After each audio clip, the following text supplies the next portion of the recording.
feliz de estar aqui nesse papel de moderadora, né, entre dois amigos, o Paulo Knaus e a Marise Malta, colegas de trabalho, e com a minha queridíssima Márcia Valéria, e já estivemos juntos em várias ocasiões.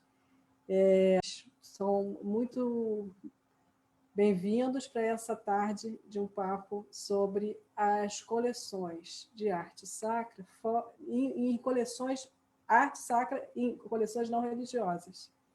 Então, a gente tem esses dois palestrantes aqui maravilhosos hoje, né, que é sempre muito prazeroso escutar tanto Marise Malta quanto Paulo Knaus, então não vou me prolongar. E vou chamar primeiro Paulo Knaus, que é professor na UF, foi diretor do Museu Histórico Nacional e que é membro do Comitê Brasileiro de História da Arte. Assim, nós já estávamos aqui antes conversando sobre a ordem das falas e a gente entendeu que seria bacana de começar com o Paulo Knaus, porque ele vai falar dessas obras religiosas que estão dentro do acervo do Museu Histórico, e depois a Marise Malta vai falar de um caso específico de um colecionador, Ferreira das Neves, que é uma coleção que faz parte do acervo do Museu Dom João VI. Então, agora eu passo a palavra para o professor Paulo, e que agradeço muito, Paulo, está com a palavra.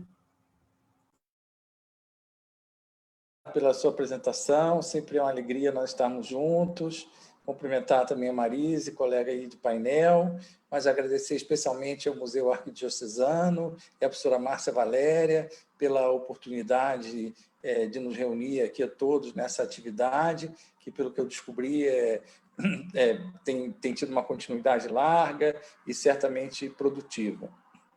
Queria cumprimentar todos os presentes, dizer que é uma satisfação, no contexto que a gente está vivendo, a gente poder estar junto.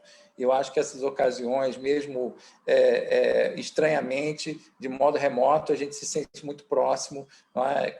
Através desses meios contemporâneos, que são novos, não é? Mas certamente a vontade de estar junto é tão antiga quanto a existência humana, né?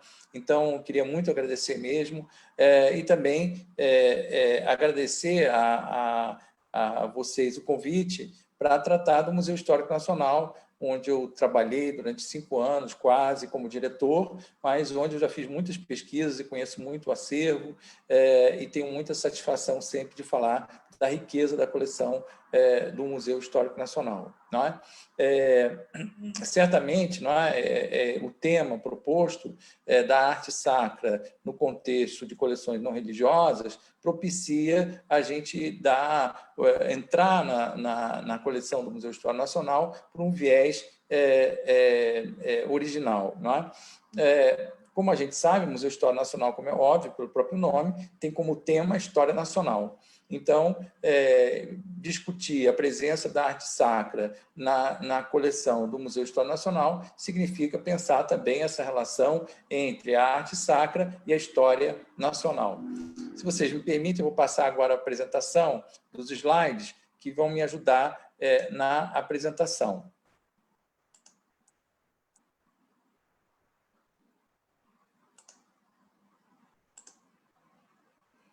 Espero que vocês estejam vendo, eu coloquei o título. E vou passar o primeiro slide. Bom, deixa eu ver se eu acertei. Perfeito. Bom, antes de mais nada, não é, eu acho que é preciso lembrar que o Museu Histórico Nacional foi criado em 1922, e tal como seu diretor, fundador e idealizador do museu, se definia como a Casa do Brasil, como pretendendo ser a Casa do Brasil. Na verdade, hoje o museu ocupa um complexo arquitetônico muito grande, não é? São 18 mil metros por área construída, mas, a rigor, em 1922, quando o museu foi criado, no contexto das comemorações do centenário da independência do Brasil, o museu só ocupava uma parte desse complexo arquitetônico, não é? Junto à casa, a parte que nós chamamos de Casa do Trem, onde ficava a antiga fundição militar, não é? E com o tempo, né, o museu foi ocupando todo o complexo arquitetônico. Em 1922, esse conjunto do antigo arsenal de guerra, todo esse complexo arquitetônico compunha o conjunto do arsenal de guerra.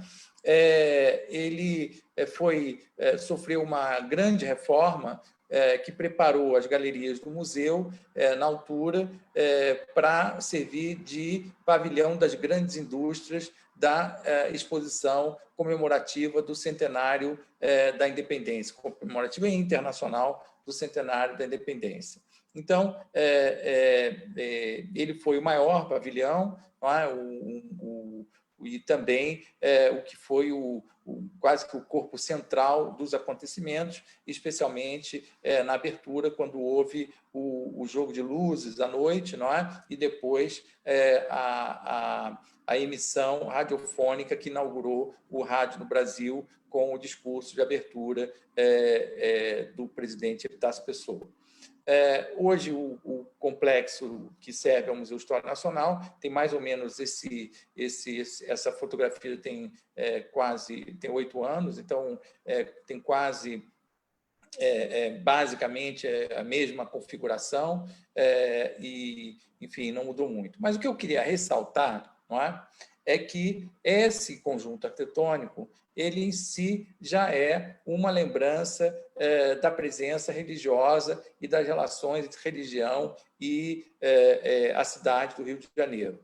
A origem desse complexo é a Fortaleza de Santiago, criada em 1603, portanto, no início do século XVII, no período do Brasil filipino, né, da União Ibérica, e, portanto, esse complexo arquitetônico que depois se constituiu no Arsenal de Guerra e deu origem ao Museu de História Nacional, não é, servindo de sede para a instituição, na verdade, tem uma origem remota, no século XVII, e que se relaciona com a defesa militar da cidade. E, como nós sabemos, naquela altura, não é, a Igreja e o Estado andavam juntos e toda ação militar era movida e motivada pela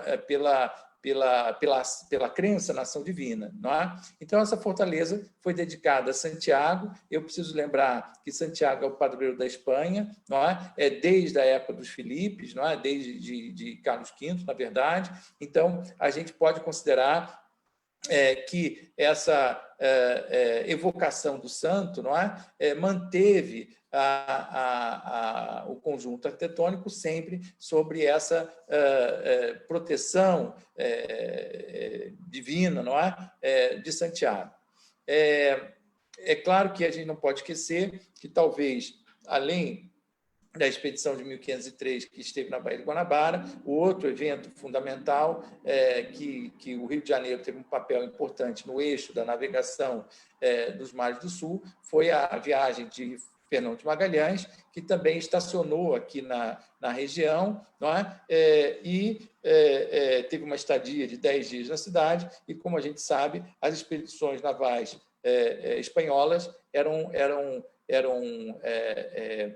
dedicadas, não é, à proteção de Santiago. Então, curiosamente, apesar de ser um complexo arquitetônico que a gente considera muito português, a origem dele associa a história da cidade do Rio de Janeiro a essa relação do Rio de Janeiro com a presença espanhola, não é? Então, é propriamente uma edificação que envolve a história ibérica e, sobretudo, não é, eu diria, essa associação entre a ação militar e a ação religiosa, não é, divina, que combina o período da colonização. Mas o que eu queria mesmo ressaltar é que o próprio prédio, portanto, ele é um objeto, ele é parte da coleção do museu, ele é tombado, ele é protegido, não é? A sua função é protegida, de modo que a própria escolha do prédio já revela uma musealização da arquitetura, não é? E, mais do que isso, a gente costuma dizer lá no museu, não é? Que a primeira peça da coleção é o próprio edifício. Mas, apesar de eu ter começado com essa história lembrando Santiago, não é? Nesse processo de musealização, eu gostaria de lançar a pergunta, não é? Afinal de contas, onde ficava a capela do antigo arsenal e onde está a imagem de Santiago? Por incrível que pareça, não é? Apesar da evocação da proteção divina de Santiago, não é? O que a gente sabe hoje é que a memória da edificação terminou perdendo grande parte, não é, da sua estrutura, mesmo porque ao longo do tempo ela mudou muito, não é? De uma pequena edificação original se tornou um complexo que juntou 3 edificações, não é? Ainda no século XVIII, mas a rigor, não é? Nessa história do prédio e no seu processo de musealização, não é? A pergunta sobre a capela e onde está a imagem de Santiago, essa se perdeu em algum lugar e continua sem resposta. Não é? Eu queria só dizer para vocês que, apesar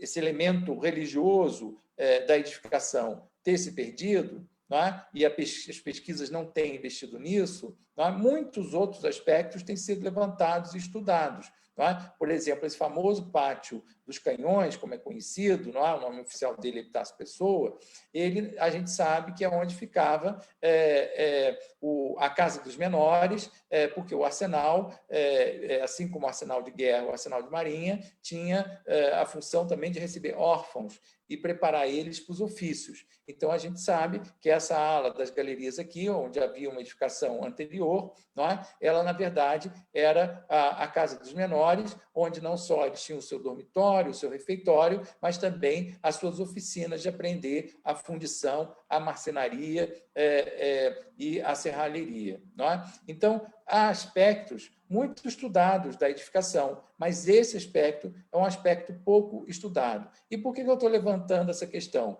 Não é só porque eu estou no meio de colegas, não é só porque eu sei que tem muita gente aqui dedicada ao estudo da presença religiosa na cidade do Rio de Janeiro, quem sabe vocês ajudam a descobrir essa solução, mas isso revela o processo de musealização do próprio edifício, em que muitas questões foram levantadas, mas essa propriamente não. Então, por exemplo, a arquitetura, as técnicas construtivas, que há muitas técnicas construtivas nesse conjunto, não é? As funções militares dele, inclusive as funções posteriores, como foi a imprensa nacional, que funcionou, a imprensa do Supremo Tribunal Federal, muitas funções o prédio teve. Agora, eu não me lembro de ninguém que tenha estudado esse aspecto, não é? Da presença religiosa e dessa evocação ao santo. Para vocês terem uma ideia, quando a escola de museu foi inaugurada e sediada no museu, nessa ala, aqui onde hoje fica a reserva técnica principal e a biblioteca, não é? Foi colocado na porta, existe uma porta voltada aqui para a Avenida Beira-Mar desse lado, não é? Um São Sebastião, não é? E não um Santiago, em evocação à história da cidade. Não é? Então, até hoje, ali hoje é uma área de serviço, aqui um estacionamento de serviço, até hoje existe um santo nessa fachada, protegendo, não é? a edificação, que é o São Sebastião, que é o santo da cidade, não é? E não o santo da fortaleza original. E, curiosamente, a antiga Fortaleza de Santiago, hoje só existe esse pedaço aqui, o que sobrou da fortaleza. A fortaleza, ela se debruçava sobre a ponta do calabouço, eu não sei se vocês veem o meu cursor, não é? Mas ela ficava aqui, não é? E, portanto, dá para ver sim, Paulo, essa seu cursor, área, dá para ver. Que bom, que bom. Então, justamente nessa área aqui é onde a referência a Santiago deveria ser lembrada. E é justamente neste ponto aqui que colocaram o São Sebastião. E até hoje existe o Pátio Santiago, que é um pátio aqui pequeno na entrada da biblioteca, não é? Que é chamado de Pátio Santiago, está em reforma agora, inclusive, não é? Mas que carece da presença da imagem de Santiago. Não é? Bom, tudo isso para chamar a atenção para o fato de que, dentro da história do museu, existe uma tensão entre a história nacional e a relação da história nacional com a história religiosa do Brasil. Bom, antes de entrar propriamente no Museu Histórico Nacional e sua coleção, eu queria destacar o fato de que o Museu Histórico Nacional ele é criado no processo de afirmação da cultura do colecionismo no Brasil. Não é? A gente sabe que a prática de colecionar é uma prática antiga, a gente sabe que ela é, sobretudo, uma prática pedagógica, não é? É uma prática em que a nobreza, as famílias nobres e, sobretudo, dos príncipes, não é? Se dedicavam à prática de coleção como uma prática pedagógica, como uma forma de produção de conhecimento, de compreensão do mundo. Não é? Então, toda a prática de colecionar ela se caracteriza como uma forma de estudar o mundo, investigar, fazer pesquisa, não é? E levantar interpretações sobre fatos e questões do mundo em que vivemos. Não é? E assim o colecionismo se estabeleceu no Brasil e ganhou força, especialmente no contexto da vinda da família real portuguesa, não é? No tempo de Dom João e Dona Maria, agora, é importante dizer que, naquela altura, não é, o colecionismo estava voltado especialmente para os interesses do colonialismo. Então, o foco principal do colecionismo era a história natural, eram as plantas, a fauna, a flora, os minerais, muito importante, que o Brasil vai ser uma referência importante na história dos minerais, das gemas. Não é? Então, esses elementos que propunham, não é, os horizontes para a exploração colonial e para a riqueza do colonizador. Não é? Na verdade, a história do Brasil não estava em questão. E isso marca a história da nossa museologia, e só tardiamente a gente vai ter um Museu de História Nacional. Não é? Isso significa dizer que só tardiamente, não é, o colecionismo sobre o Brasil, o colecionismo que tinha como questão de conhecimento, não é?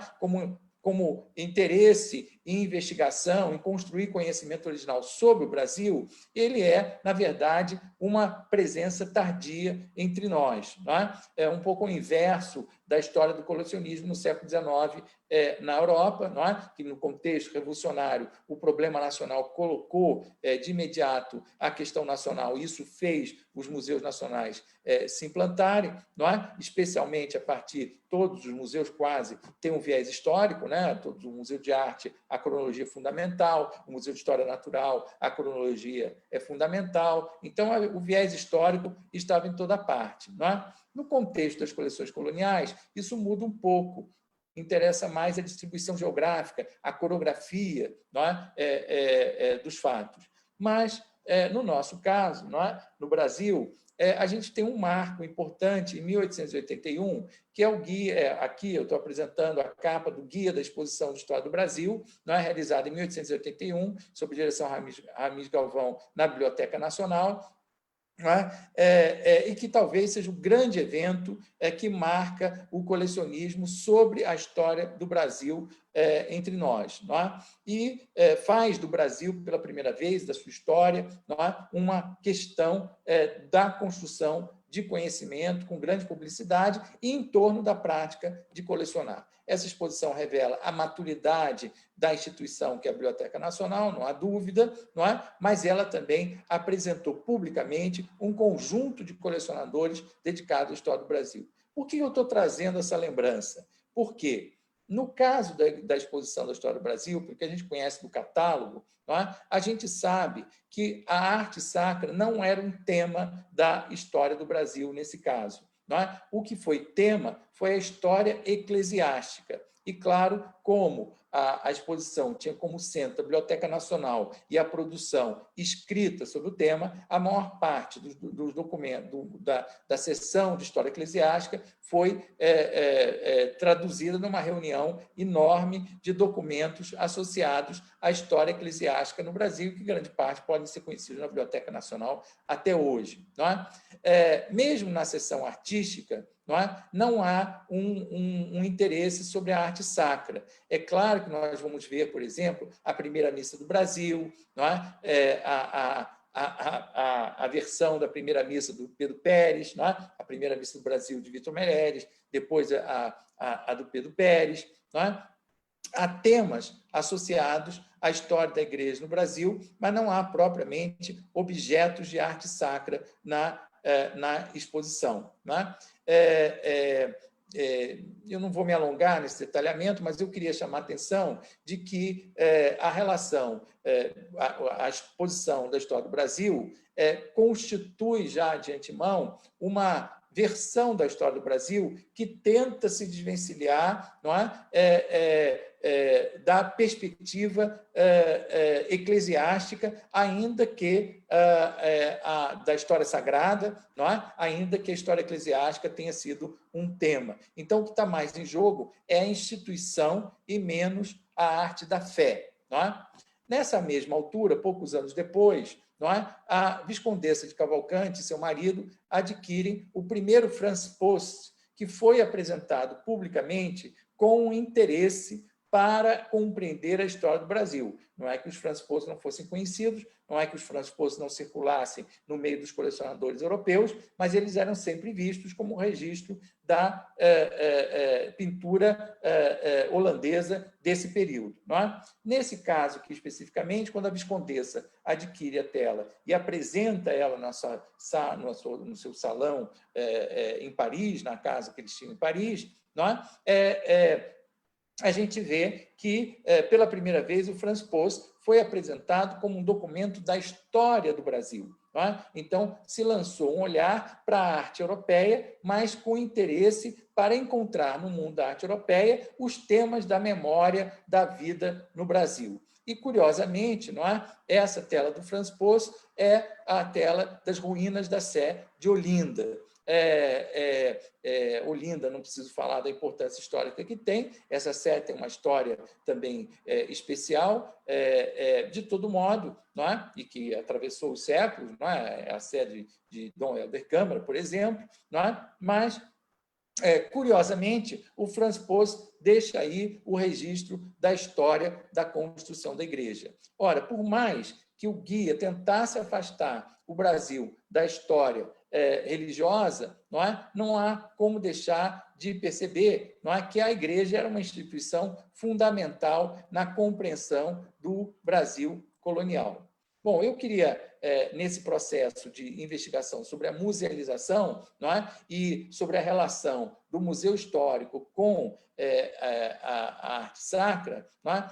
E o colecionismo, principalmente, não é? Agora nessa altura, não é? Chamar a atenção para o fato de que a arte sacra, quando entra na coleção do museu, ela não entra como um tema específico. Não é? O tema da coleção do museu é a sociedade brasileira, a vida no Brasil, a vida social no Brasil. Não é? Então, a arte sacra é um elemento, não é? Que entra na coleção do Museu Histórico Nacional, não tanto para ser admirada como objeto da fé e de culto, mas como um objeto de investigação sobre a história do Brasil. Ela serve como documento da história do Brasil, mas um documento sobre a vida social. Então, eu gosto muito dessa galeria, uma das galerias mais bonitas do museu e mais visitadas, que as pessoas lembram, não é?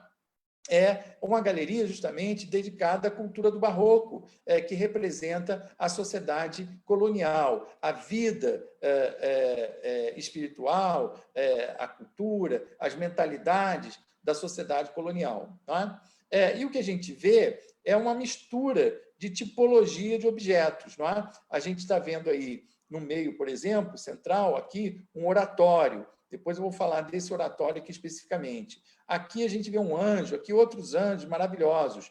Aqui a gente não vê muito bem, mas é uma cama. Aqui a gente tem cadeiras. Aqui a gente vai ter uma papeleira. Não é? Aqui a gente tem um banco de Minas Gerais. Não é? De modo que aqui a gente tem telas representando as igrejas do período da inspetoria dos monumentos nacionais, não é? Aqui um dossel de igreja.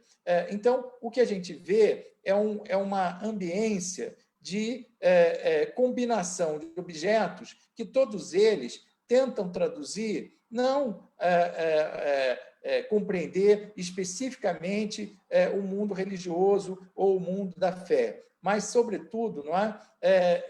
Traduzir o sentido, não é? A presença material da vida humana, especialmente nesse contexto de fim de século XVII e XVIII, que é a maior parte das peças que estão em exposição, não é? Então, é uma sala dedicada ao século XVIII, principalmente, não é? E que é associada ao barroco. E, por isso, todas as peças que estão na sala, de algum modo, se relacionam com as volutas do barroco, com as formas barrocas, não é? E também com a ideia de que essas formas contagiam toda a vida da sociedade. Não é? Então, não é propriamente uma sala de arte, não é propriamente uma sala de arte sacra, não é propriamente uma sala sobre a religião ou sobre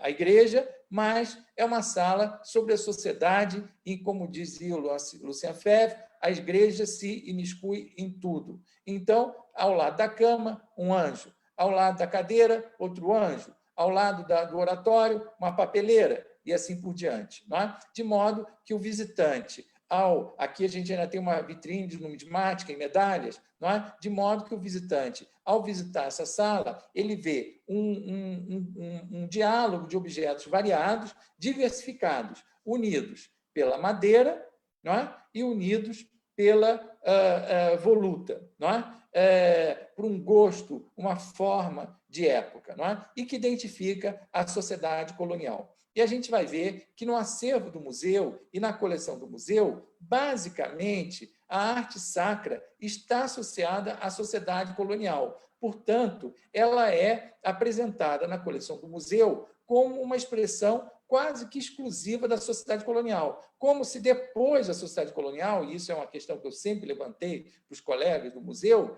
é como se depois do fim da sociedade colonial, não é? Depois que chega a corte no Rio de Janeiro, parece que a igreja deixou de fazer, a religião deixou de fazer parte da vida das pessoas. Não é? Então, eu sempre chamo a atenção para a importância do museu enriquecer o seu acervo de arte sacra e religiosa, não é? Para os outros períodos. Não é?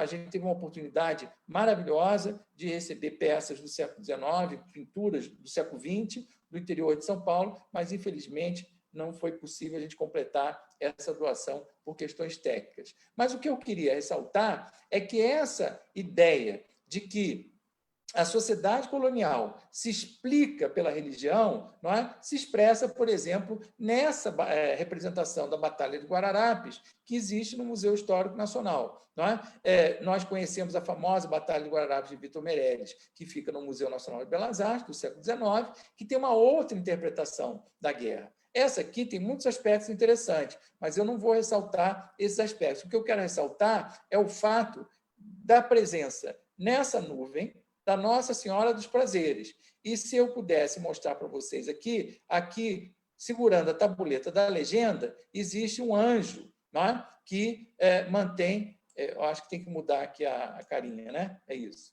Mantém aqui o anjo, não é? Que segura a tabuleta. Na verdade, essa tela aqui segue uma das famosas interpretações da Batalha dos Guararapes, que é marcada pela ação divina. Rapidamente, vou mostrar para vocês. Os holandeses a gente conhece aqui pelos uniformes militares. Os holandeses são organizados em batalhões, eles têm sapatos, meias, armamento. Os portugueses não têm organização e, sobretudo, não têm sapato nem meia. Não é? E, mesmo assim, eles vencem a batalha e as leituras de época, não é? E essa tela reproduz essa ideia, esse modo de interpretar o evento histórico, foi a ação divina de Nossa Senhora dos Prazeres, que fez os holandeses, apesar do seu armamento, apesar da sua organização, não é? Temerem a força divina e saírem correndo. É claro que nós temos aqui uma batalha também entre um lado católico, que são os portugueses, e um lado reformado, que são os holandeses, e tudo isso conta, especialmente naquela altura do século XVII. Não é? E essa tela do século XVIII continua reproduzindo essa história. E, incrivelmente, não é? Na ausência uma pintura histórica sobre a história laica, não é?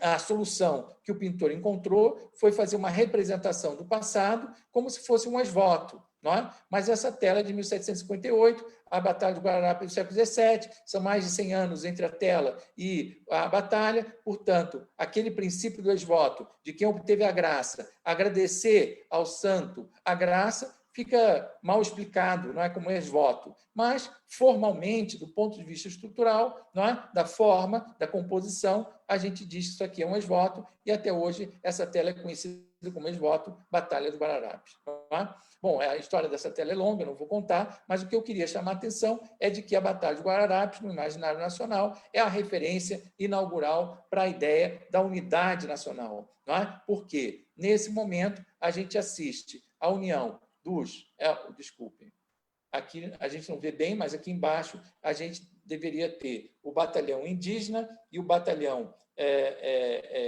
de africanos, não é? Unindo as forças portuguesas, não é? Integrando as forças portuguesas e representando aquela união das três raças, não é? O mito da união das três raças. E por isso que a Batalha de Guararapes é tão simbolicamente importante, não é? Mas tudo isso se organiza nessa interpretação a partir da ação divina. Não é? Eu não vou alongar essa apresentação, porque a origem dessa representação está na própria igreja de Nossa Senhora dos Prazeres, na Batalha de Guararapes, não é? E essa imagem das telas da batalha que existiam na antiga capela igreja de Nossa Senhora dos Prazeres em Guararapes, ela derivou nessa tela que hoje está no Museu Histórico Nacional.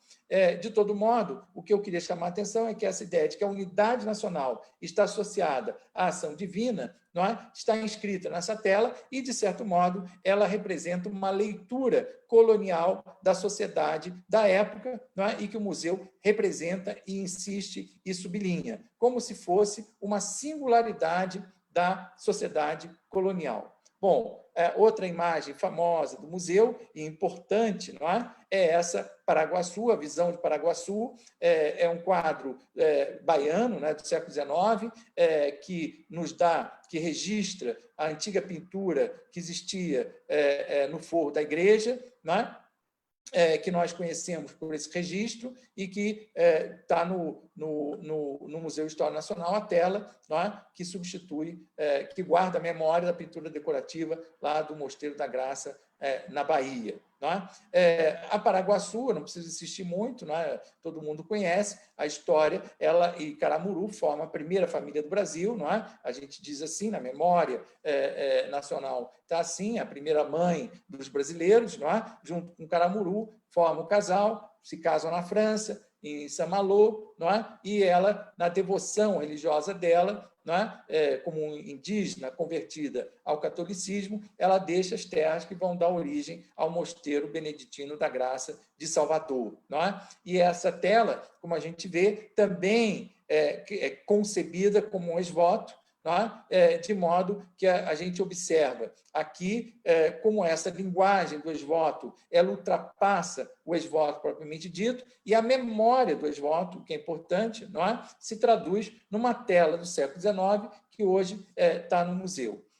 De modo que o que interessa aí, que eu queria sublinhar, é que, justamente, nesse caso, assim como a Batalha de Guararapes, a ação divina, a intervenção Nossa Senhora dos Prazeres, ela representa uma leitura da história da sociedade colonial a partir da ação divina. Aqui a gente vê o catolicismo como um elemento de integração das culturas pelo casamento de Paraguaçu e Caramuru, depois a sua descendência e, especialmente, por essa dedicação dela à origem do mosteiro de São Bento de Salvador. Bom,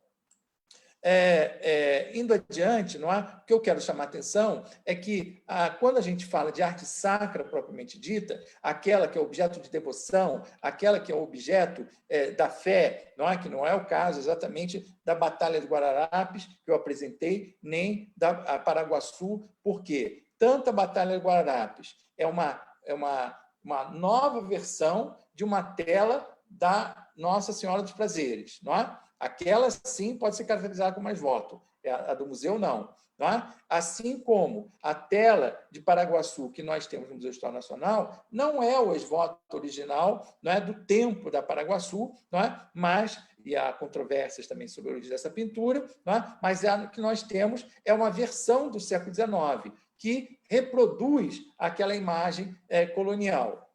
É interessante porque essa tela no Museu de História Nacional sempre é apresentada como uma tela que representa a origem do Brasil, mas a tela, na verdade, é do século XIX, renovando o olhar do século, do período colonial.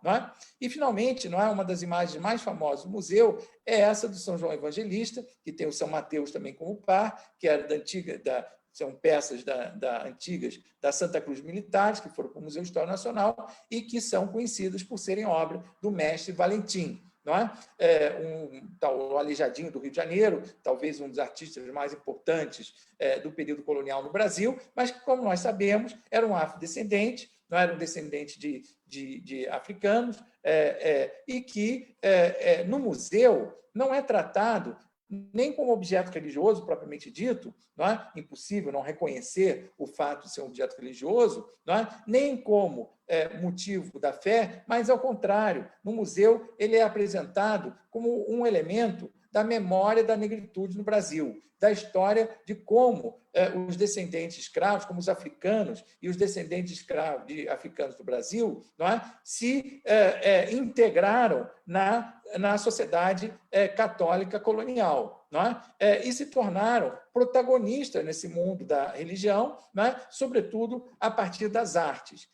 Então, essa peça, quando é tratada no Museu de História Nacional, apesar de ser essa, sim, uma arte sacra, que era do nicho do altar da igreja, ela, na verdade, no museu não é tratada pelos seus aspectos religiosos, mas justamente pela história do artista. Então, entra aí a versão artística da peça, mas, sobretudo, o fato de que ela representa como traduz o protagonismo dos descendentes de africanos no Brasil, e que são capazes de ser protagonistas da cultura, se tornaram protagonistas da cultura no Brasil. E é assim que a peça é tratada. Na verdade, a gente tem pouca associação com a história, seja da igreja, seja da fé. Ao contrário, existem outras obras no museu, como esses passos da Via Sacra, que são da coleção José Mariano, foram doadas pelo José Mariano ao Museu de História Nacional, são peças extraordinárias. Vocês veem que ele não tem uma imagem boa, são telas grandes, são pouco estudadas, a gente não conhece a origem dessas telas. Certamente, elas pertenceram a algum convento, a alguma igreja importante, pelo seu tamanho, pela sua proporção, pela riqueza artística, pela boa qualidade da obra de arte, e que foram compradas no mercado pelo José Mariano e depois doadas ao Museu Histórico Nacional. Esse conjunto dos Passos da Paixão da Bahia, do século XVIII, que é muito pouco conhecido, merecia um estudo mais detalhado,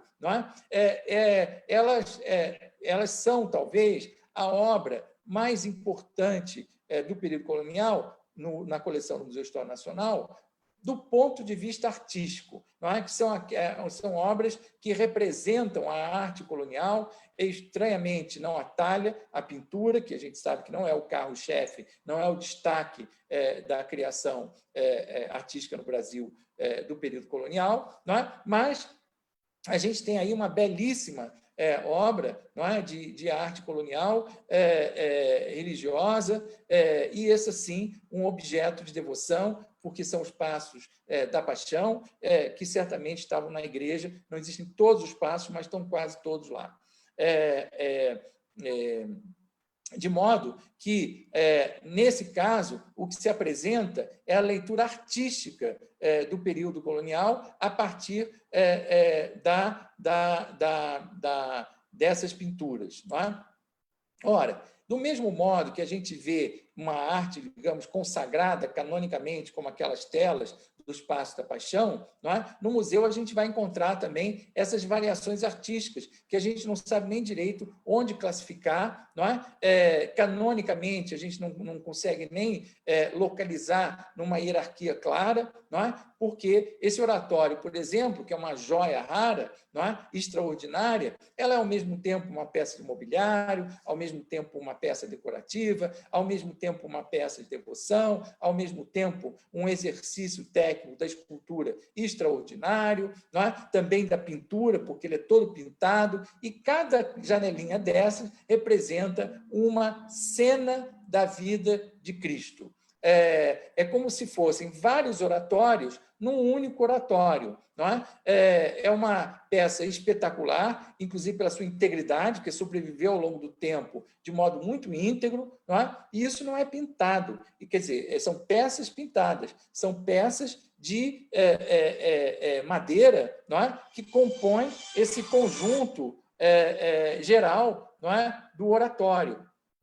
E é uma obra espetacular. Agora, a gente não pode dizer que isso seja uma obra canônica, no sentido dos gêneros, da classificação tradicional, não é? Dos gêneros, e é uma obra extraordinária, né? Fora dos padrões. Então, o que eu queria chamar a atenção, não é por fato de que, no museu, a gente vai encontrar muitas dessas obras que eu vou dizer que não são da ordem do canônico, não estão no cânone. Não é? São essas obras, essas peças que estão no entregênero, não é? E que mostram, ao mesmo tempo, como a cultura artística contagiou a sociedade e venceu as fronteiras das próprias tradições artísticas, não é? E, ao mesmo tempo, não é? Como elas fizeram do barroco um objeto, uma linguagem, não é? De cotidiano da vida das pessoas. Continuando nesse argumento, não é? Eu queria chamar a atenção que, do mesmo modo que a memória artística aparece na coleção do Museu Histórico Nacional, também a memória dos ofícios. Não é? O Museu Histórico Nacional tem uma extraordinária coleção de crucifixos. Não é? Eu acho que não deve existir muitas ricas como a do Museu Histórico Nacional. Mas no Museu Histórico Nacional, elas estão reunidas como elemento de arte sacra, mas que não são estudadas como elementos de arte sacra, como objetos de devoção. Muitas peças a gente nem sabe de onde veio, e a devoção precisa dessa localização, não é? Mas elas são estudadas especialmente a partir das questões do ofício, da técnica do trabalho da madeira, da prata e do marfim. Esses crucifixos, eles são uma incrível coleção que guarda a memória desses ofícios, não é? E de como isso se distribuiu pelo Brasil. Não é? Como o mundo luso-brasileiro, não é? Foi enriquecido pela arte sacra, não é? Na medida em que a criação da arte sacra exigiu todo um conjunto, não é? Um circuito social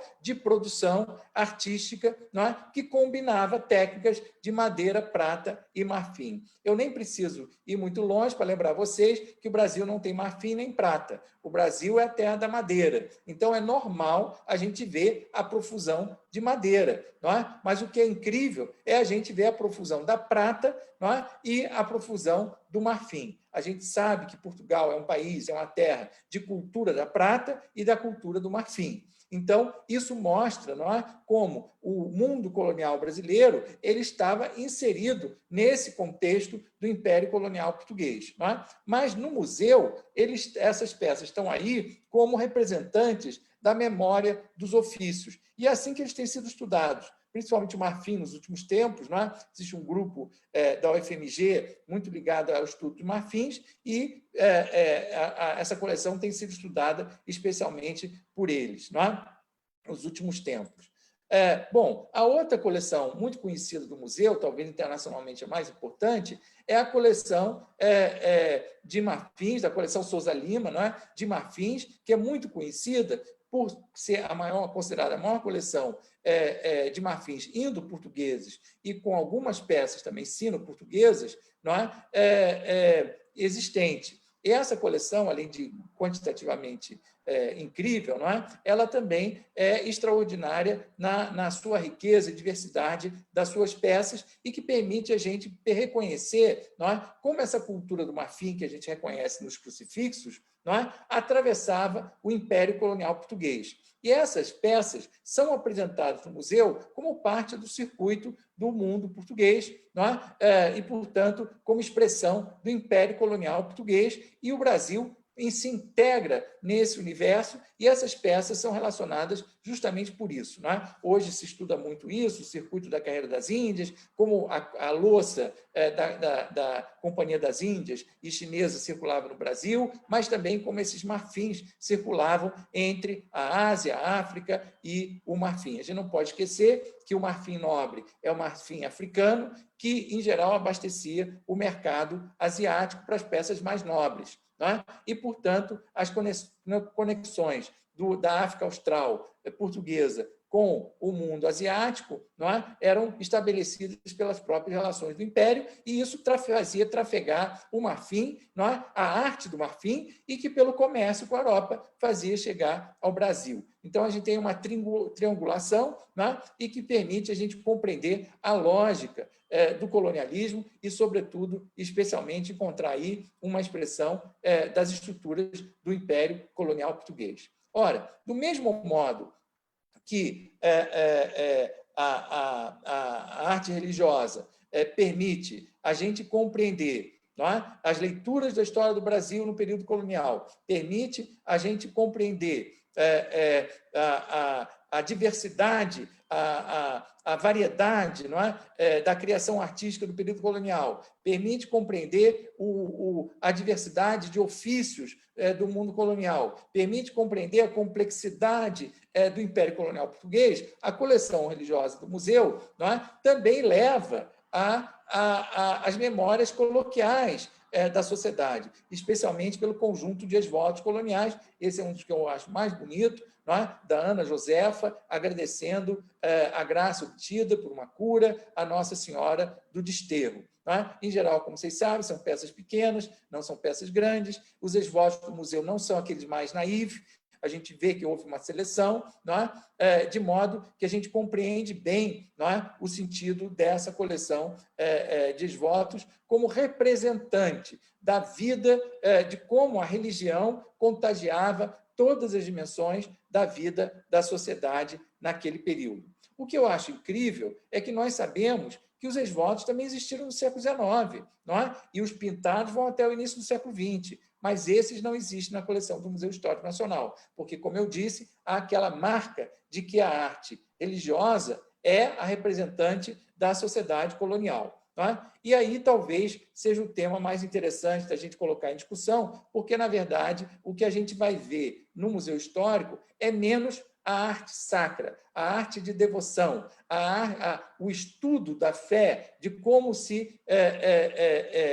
a crença religiosa se manifestava, mas mais como a vida religiosa se organizava e organizava a vida mundana a partir dos motivos religiosos. Essa tela é uma das mais interessantes do Museu Histórico Nacional, merece um estudo aprofundado, não é? É a Romaria Marítima diante do Hospital de Lázaro, é a festa de São Lázaro, não é? Associada, inclusive, à Candelária, e que foi pintada por Leandro Joaquim, num daqueles seus famosos ovais, e que demonstra, não é? Se eu tivesse a chance aqui de aumentar as pequenas cenas, conjunto de gente aí representado, a gente veria claramente, não é? Como o motivo da festa religiosa se torna o motivo da vida mundana. Essa tela é muito conhecida, inclusive, porque aqui a gente vê um conjunto de indígenas, não é? Participando da festa. De todo modo, não é? Eu acho que aí chegamos à questão fundamental, não é? Que o museu naturaliza, não trabalha, assim, não tem trabalhado detidamente, não é? Que é essa relação entre a cultura religiosa e a cultura material, não é? Que permite a gente colocar o sagrado como questão. Na verdade, a vida religiosa no Museu Histórico Nacional, no seu acervo, é, em geral, apresentado como uma expressão da sociedade colonial e não se discute muito o sagrado. não é? Se coloca sempre o sagrado justamente em segundo plano e se busca interpretar, inclusive, a presença das peças de arte sacra a partir de dimensões pouco religiosas. E a peça talvez mais interessante da coleção de arte sacra do Museu Histórico é essa santa, não é? Que é uma santa do pau oco, não é? Uma Nossa Senhora da Conceição, não, uma Santana, né? Representada, mas que é apresentada no museu como santa do pau oco, para a gente observar como os seus braços eram ocos, não é? O seu corpo, a sua base era oca e que era utilizada para o contrabando do ouro, não é? Era recheada com ouro e permitia, assim, o contrabando do ouro. Era como a arte sacra era usada para fins não religiosos, para fins, inclusive, escusos, não é? Porque, afinal de contas, isso evitava pagar imposto, contradizia as leis e as normas da sociedade, não é? E essa peça, que poderia ser apresentada pelo seu sentido religioso, inclusive pelas partes faltantes que são guardadas na Esevateca, não é? Elas são expressão de como a religião se miscuía em tudo na vida, não é? Participava de todos os processos da vida, inclusive do mundo da ilegalidade. Não é? Ora, hoje, para o museu, essas peças elas têm uma importância muito atual, porque o museu tem se esforçado em valorizar, não é, a presença das outras culturas religiosas do Brasil e tem valorizado justamente essa memória interreligiosa da nossa sociedade. Do mesmo modo que se constituiu uma coleção de objetos de arte sacra católica no museu, nas últimas décadas o museu tem tentado valorizar o seu acervo por outras leituras religiosas. Não é? E o caso da espada da França Antártica, não é? A espada que foi usada para o justiçamento dos primeiros mártires protestantes das Américas, não é? O quarupe, o tronco do quarupe, que é uma representação, não é? É uma peça que representa as tradições religiosas das culturas indígenas do Brasil, e o altar de Oxalá, criado por Emanuel Araújo, para o Museu Histórico, não é? E que fica justamente ao lado das peças do mestre Valentim, não é? Buscando esse diálogo interreligioso, não é? Que interessa especialmente ao público que visita o museu hoje. Isso reconfigura a ideia de arte sacra no Museu Histórico Nacional, porque saímos da moldura, não é? Da arte sacra como exclusiva do mundo católico, não é? E a história religiosa como exclusiva da história eclesiástica da Igreja Católica, para encontrar as outras expressões da vida religiosa no Brasil. E eu podia ter colocado aqui a Bíblia americana, também do século XIX, não é? Que é outro documento da vida religiosa dos reformados evangélicos no Brasil do século XIX, não é? Mas de modo que esse diálogo interreligioso hoje interessa muito para a gente compreender, não é? Inclusive o sentido da arte sacra e, sobretudo, os documentos da vida religiosa no museu.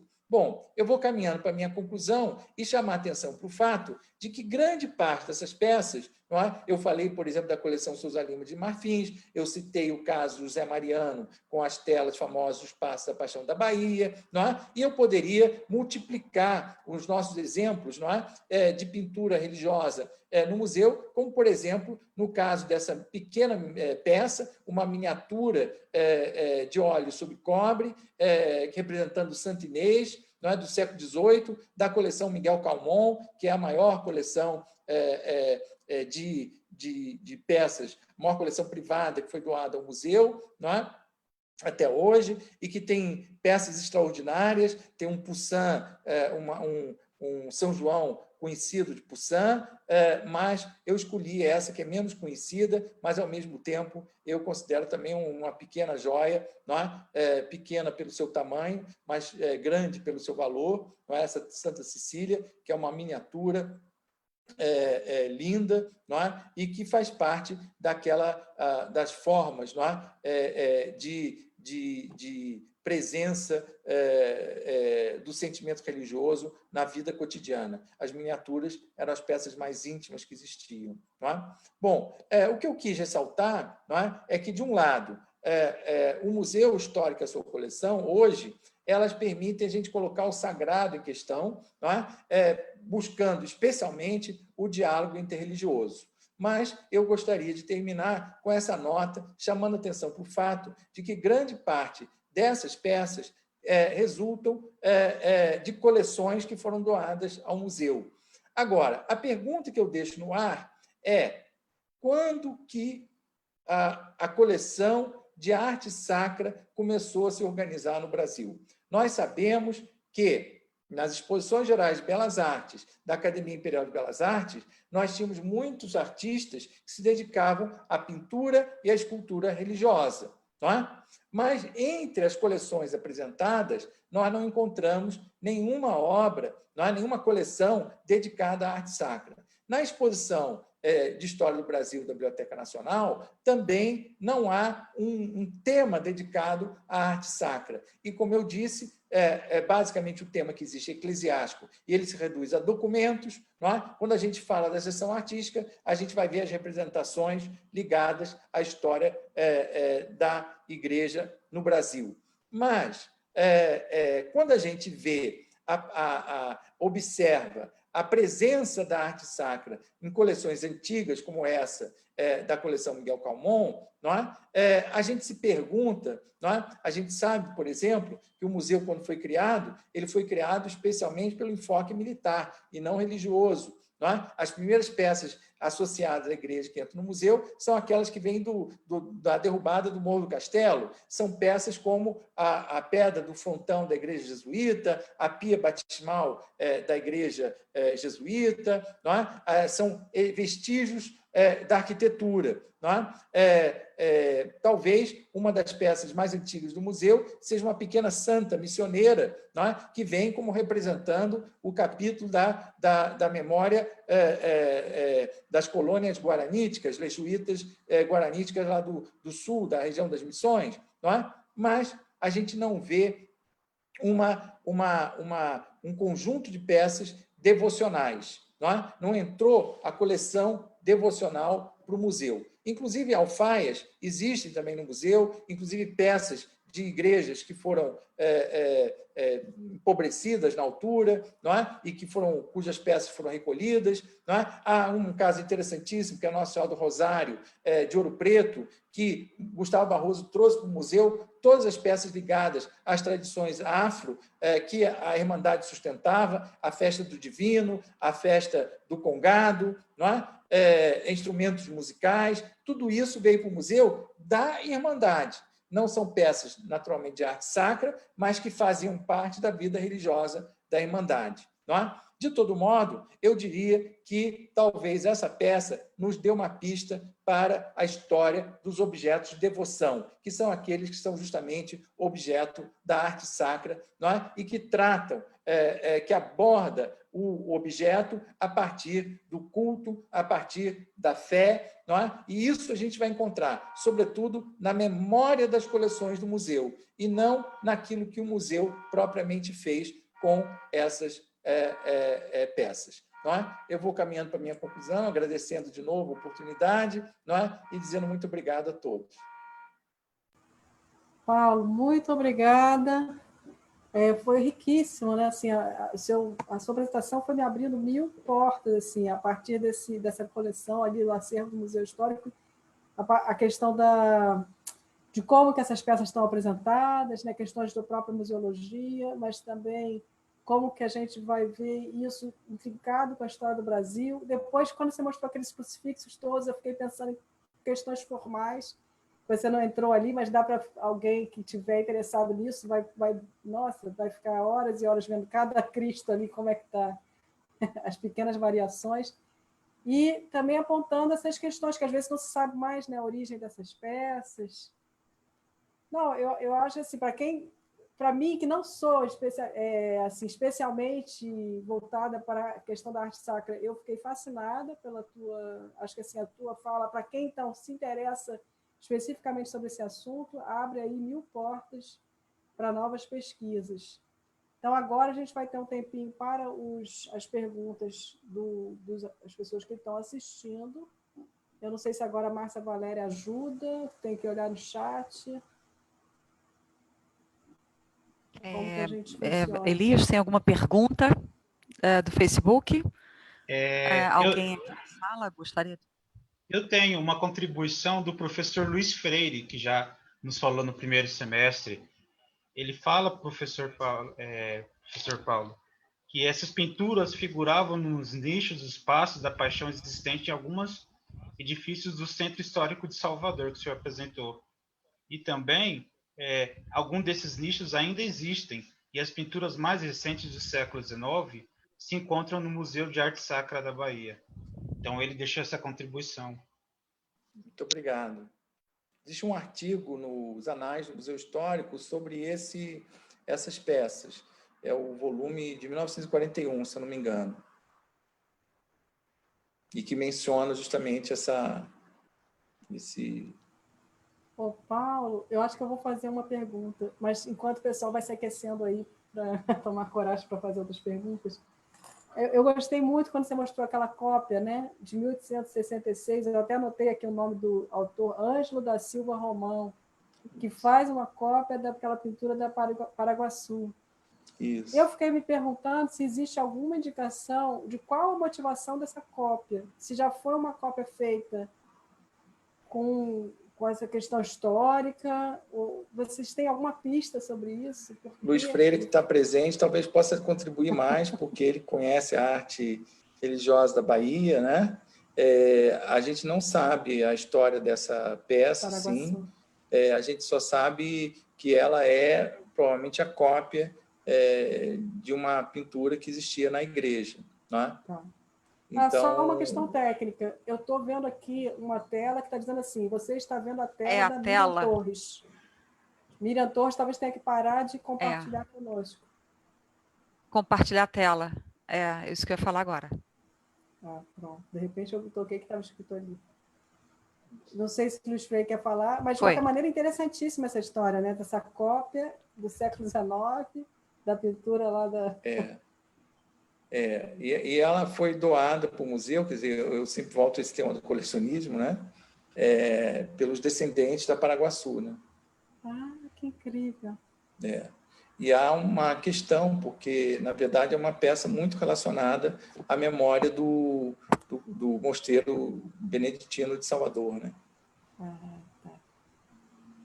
E hoje, na verdade, essa obra é mais antiga, mas a que existe hoje, que é o cartão de visita do mosteiro, é a que foi feita pelo Manuel Lopes Rodrigues, não é? No século XIX.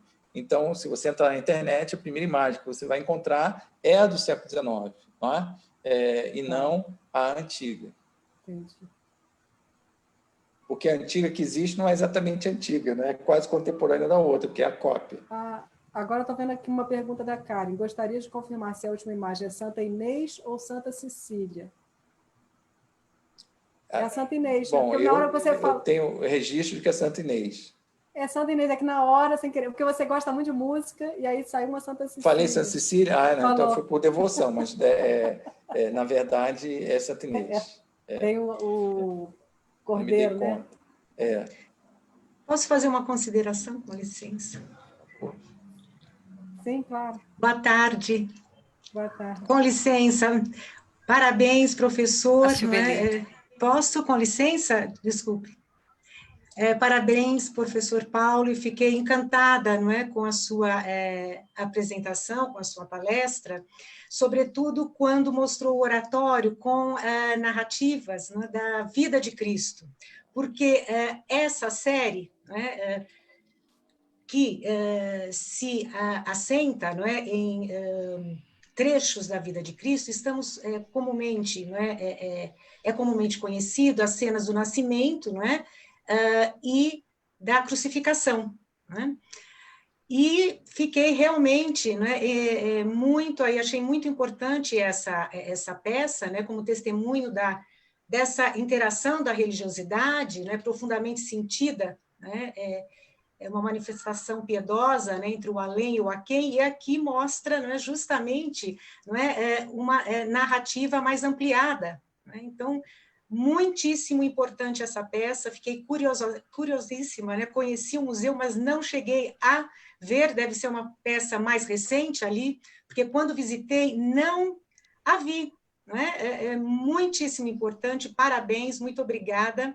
Tenho aí agora um interesse muito grande em observá-la mais de perto e estudá-la. Silveli, agradeço o seu comentário. Eu acho que o meu objetivo aqui foi justamente mostrar a diversidade do acervo e convidar as pessoas a se debruçarem a estudar o acervo. Claro, com certeza. Esse oratório, eu confesso a você que eu não entendo como é que ninguém ainda se dedicou profundidade a estudá-lo. Nossa, já aqui... Eu já vi outros oratórios, assim, com pequenas cenas da vida de Cristo, sobretudo printadas, não é? Mas, assim, eu queria ressaltar, não só a beleza, mas a integridade da peça. Sim. Porque são, na verdade, pequenas esculturas. Não é? Exatamente. Eu não sei nem como aquilo é propriamente estruturado. Não é? Como é que, se aquilo são caixas que foram montadas e encaixadas, ou se aquilo são cenas montadas numa caixa pré-definida. Exatamente. Direcionadas para a peça, com certeza. Então, né? Houve uma programação. Precisa um estudo de composição também detalhado da marcenaria, não é? E da sua combinação com a escultura. Não é? Das narrativas, não é? E aí, depois... As narrativas, como se estruturam. Essa narrativa, não é? Então, e eu acho bem interessante, porque ela começa por baixo, sobe, eu acho que é assim, sobe, não é? E vai para o centro. Nossa tradição ocidental, a gente costuma dizer que começa por cima, vai para a esquerda, volta e vai para o centro em profundidade. Nesta peça, eu não sou especialista, falo da minha impressão.